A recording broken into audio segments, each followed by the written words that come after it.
अस्सलाम वालेकुम दोस्तों। हमको चंद्रमुखी के पीछे लगा के ख़ुद इंडिया वाले जो है ना चंदा मामू के ऊपर पहुंच गए हैं चंद्रयान 3 के ज़रिए। इस वीडियो में बहुत इंपॉर्टेंट चीज़ें 3-4 मैं ऐसी बताऊंगा कि आप लोग एक तो आंखें खुली की खुली रह जाएंगी, और आखिर में जो मोदी ने जो आज स्पीच दी है लैंड करने के बाद, वो उसमें एक जुमला जो है बहुत इंपॉर्टेंट है, वो सुनने के काबिल है। तो शुरू करते हैं। बेसिकली ये मुकाबला था दो के दरमियान, रूस के दरमियान और इंडिया के दरमियान। रूस ने जो था अपना लूना 25 जो है वो भेजा था, और इन्होंने चंद्रयान 3 भेजा था। ये बड़ी इंटरेस्टिंग चीज़ है। पहला स्पेस के ऊपर बंदा जो था ना, कोई भी स्पेस के अंदर भेजा, वो रूस ने भेजा था।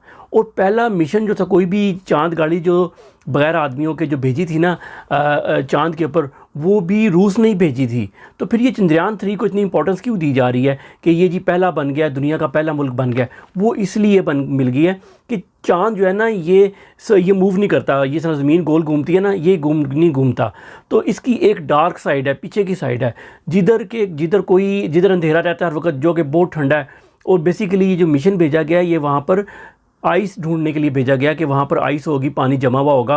क्योंकि लूनर 1 जब इंडिया ने भेजा था तो उसमें उसने फाइंड आउट किया था कि वो उतरा नहीं था, लेकिन उसने एयर में फाइंड आउट किया था कि वहाँ पर जो है ना बर्फ़ के ज़र्रात हैं। तो और दिन के टाइम उधर एक ख़ास माहौल भी होता है, यानी एटमॉस्फेयर भी होती है, जिस तरह ज़मीन की एटमॉस्फेयर है ना, सांस लेते हैं, उस तरह की कोई एटमॉस्फेयर भी है। तो वो भी वो चेक करेंगे। लेकिन तरतीब से आगे चलते हैं कि इम्पॉर्टेंट चीज़ यह है कि रूस का जो है वो पहुँचा था, तकरीबन 9 दिन में पहुँचा है, और ये इसको लगे 40 डेज़। ऐसा क्यों है जी? इंडिया की टेक्नोलॉजी या टेक्निक कह लें, उसमें बड़ा फ़र्क निकला। रूस ने जो भेजा वो तो पावरफुल रॉकेट के ज़रिए बड़े पैसे लगा के, कई $100 मिलियन लगा के उसने भेजा, और वो ज़मीन के गिर्द उसने एक चक्कर लगाया और वो सीधा वो चाँद की तरफ चला गया। लेकिन जो इंडिया का था, ये अगर आप तस्वीर भी साथ साथ देखें कि इसने जब ये लॉन्च हुआ, एक तो सस्ते रॉकेट इंडिया बना रहा है, दुनिया के सैटेलाइट भेजता है, तो उसने उसके ज़रिए भेजा। उसके बाद ने ज़मीन के गिर्द 10 चक्कर लगाए। वो क्यों लगाए? वो इसलिए लगाए, हर चक्कर जो था ना, पहले चक्कर से ज़मीन के करीब होता था, अगला चक्कर दूर चला जाता था रॉकेट, फिर करीब आता था। ये वैसे ही है जैसे आप ग्रेविटी ज़मीन की इस्तेमाल करें, जैसे आप एक गेंद को रस्सी से बांध कर ऐसे घुमाएं तेज़, और थोड़ी देर बाद छोड़ें तो बहुत दूर जाएगी। तो उसने बजाय इसके कि रॉकेट यूज़ करते, फ्यूल यूज़ करते, पैसा लगाते, उन्होंने ज़मीन की कशिश को यूज़ किया, और उसके ज़रिए से चंद्रयान को था वो चाँद की तरफ भेजा। लेकिन स्पीड फिर भी उतनी नहीं हुई जितनी रशिया के या अमेरिका के रॉकेट्स की होती है। तो इसलिए उसको काफ़ी दिन लगे, और वहाँ पर वो पहुँच के उसने वहाँ पर भी 7-8 दिन चक्कर लगाया, और आहिस्ता आहिस्ता नीचे करीब होता गया चाँद के। और कल 17 तारीख को उन्होंने कह दिया था कि हम पोजीशन में आ गए कि हम जिसको ना लैंड कर दें। उसके बाद मेन कैप्सूल से, जिसमें ये रोवर है, उसको अलहदा कर दिया गया था, और उससे ज़रिए उसका जो इंजन था उससे भी इसको अलहदा करके जो था ना आज शाम 6 बजे उसको लैंड करा दिया गया है। और ये पिछली दफ़ा जो चंद्रयान 2 था 2019 में, इमरान खान की हुकूमत थी, भेजा था। इंडिया ने पाकिस्तान के ख़िलाफ़ जो बदतमीज़ लैंग्वेज इस्तेमाल की थी, उस वक्त इमरान खान की हुकूमत थी ना, अब उनकी अपनी हुकूमत है, इसलिए इस पाकिस्तान के बारे में उन्होंने जिक्र भी नहीं किया। वो तबाह हो गया था उतरते वक्त। लेकिन जो सैटेलाइट था, जो उसकी बाकी एरिया था, जो चांद के गिर्द चक्कर लगा रहा था, वो तस्वीरें अभी भी भेज रहा है। तो वो यानी आधा नाकाम था। अब ये पहला मुल्क बन गया इसलिए कि डार्क साइड पे भेजा है, जहाँ पर अंधेरा रहता है हर वक्त, तो जो हमने कभी देखा नहीं है, जहाँ पर जितने भी शाबे साकिब आते हैं ना, गिरते हैं, वो उधर ही गिरते हैं। तो उधर बहुत ज़्यादा खड्डे हैं, बहुत ज़्यादा डिफ़िकल्ट ट्रेन है। तो इसलिए इंडिया पहला मुल्क है जो कामयाब हुआ है। रशिया का जो था वो उतरते वक्त संडे के दिन वो गिर गया था, तबाह हो गया, और वो नाकाम हो गया। और तमाम वो लूनर 25 था। लूनर 2 उन्होंने पहला जो था ना, जो भेजा था चांद के ऊपर उतारा था, वो इस तरफ उतारा था, वो लूनर 2 था। तो ये चीज़ें हो गई। अभी इंपॉर्टेंट चीज़ इसमें यह है कि वो 1959 में रूस ने भेजा था, ठीक है, और अब दोबारा उसने भेजा, काफ़ी ज़्यादा भेज चुका है, और मुख्तलिफ इसलिए उनके नंबर लूना 25 पे है। अच्छा, और इंडिया ने सिर्फ 3 भेजे हैं। 3 भेजे हैं। 3 की मैं बता देता हूँ। चंद्रयान 1 जो था ना 2008 में भेजा गया था, पानी के बुखारात उसने फाइंड आउट किए थे। चंद्रयान 2 2019 में लैंड होते वक्त तबाह हो गया था।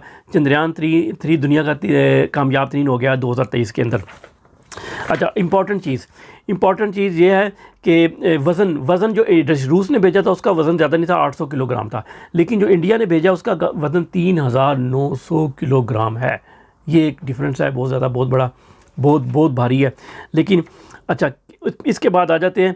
अच्छा, उसके अंदर क्या क्या की चीज़ें हैं? ये जो था ना चंद्रयान 3, इसके अंदर एक मॉड्यूल है, उसका नाम है विक्रम। विक्रम चांद गाड़ी, उसके अंदर चांद गाड़ी जिसका नाम है विक्रम, उस चांद गाड़ी के अंदर एक रोवर भी है जिसका नाम है प्रज्ञान, जिसको संस्कृत में हिंदी जो ज़ुबान है उसमें दानिशमंदी कहते हैं, वो 25 किलोग्राम की है। तो ये 2 चीज़ें उसके अंदर हैं जो लैंड की गई हैं और ये फिर उसकी सरफेस के ऊपर मुझसे जब खुदाई करेंगी और ढूंढेंगी, चीज़ों को ढूंढेंगी। लेकिन इम्पॉर्टेंट चीज़ ये है कि कीमत इसकी कितनी है, आप अंदाज़ा करें।